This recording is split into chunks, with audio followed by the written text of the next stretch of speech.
Assalamualaikum warahmatullahi wabarakatuh. Perkenalkan, saya Dewi Putri Agustini dengan NIM 2059147 dari Fakultas Tarbiyah Program Studi Pendidikan Guru Madrasah Ibtidaiyah kelas 2B.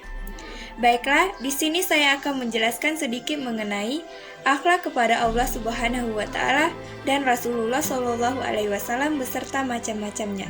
Yang pertama, akhlak kepada Allah Subhanahu wa taala. Akhlak pada Allah Subhanahu wa taala dapat diartikan sebagai sikap atau perbuatan yang harus dimiliki oleh manusia sebagai makhluk Allah Subhanahu wa taala. Ada 4 alasan mengapa manusia perlu berakhlak kepada Allah Subhanahu wa taala. Alasan yang pertama, karena Allah Subhanahu wa taala yang menciptakan manusia. Dia yang menciptakan manusia dari air yang dikeluarkan dari tulang punggung atau tulang rusuk. Alasan yang kedua adalah karena Allah Subhanahu wa taala yang memberi kelengkapan anggota tubuh manusia atau panca indera manusia dari seperti penglihatan, pendengaran, akal pikiran, serta hati sanubari yang di samping badan yang kokoh dan sempurna sebagai manusia. Alasan yang ketiga adalah karena Allah Subhanahu wa taala yang memberi kelangsungan hidup atau memberi sarana kelangsungan hidup manusia seperti bahan makanan yang berasal dari tumbuh-tumbuhan, air, udara, dan binatang ternak dan lain sebagainya. Alasan yang keempat adalah karena Allah Subhanahu wa taala yang memuliakan manusia.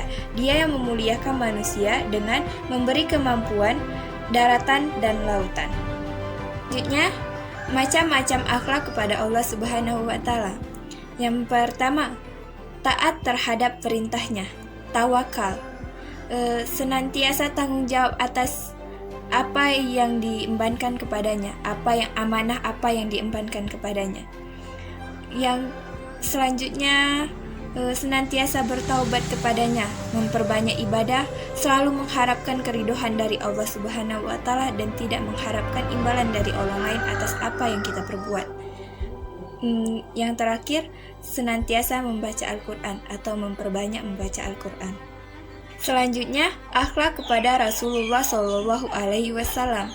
Selain akhlak kepada Allah Subhanahu wa taala, kita sebagai umat muslim juga diharuskan berakhlak kepada Rasulullah Shallallahu alaihi wasallam. Karena beliaulah yang memberikan kita banyak warisan yang bisa kita wariskan kembali kepada anak cucu kita. Saat Rasulullah Shallallahu alaihi wasallam wafat, dia meninggalkan 2 warisan yang sangat berharga, yaitu Al-Qur'an dan As-Sunnah. Macam-macam akhlak kepada Rasulullah Shallallahu alaihi wasallam adalah: yang pertama, taat. Selanjutnya, selalu bersalawat dan salam, cinta kepada keluarga Nabi Muhammad Shallallahu alaihi wasallam, dan ziarah.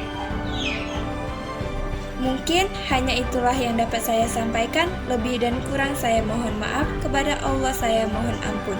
Billahi taufik wal hidayah. Wassalamualaikum warahmatullahi wabarakatuh.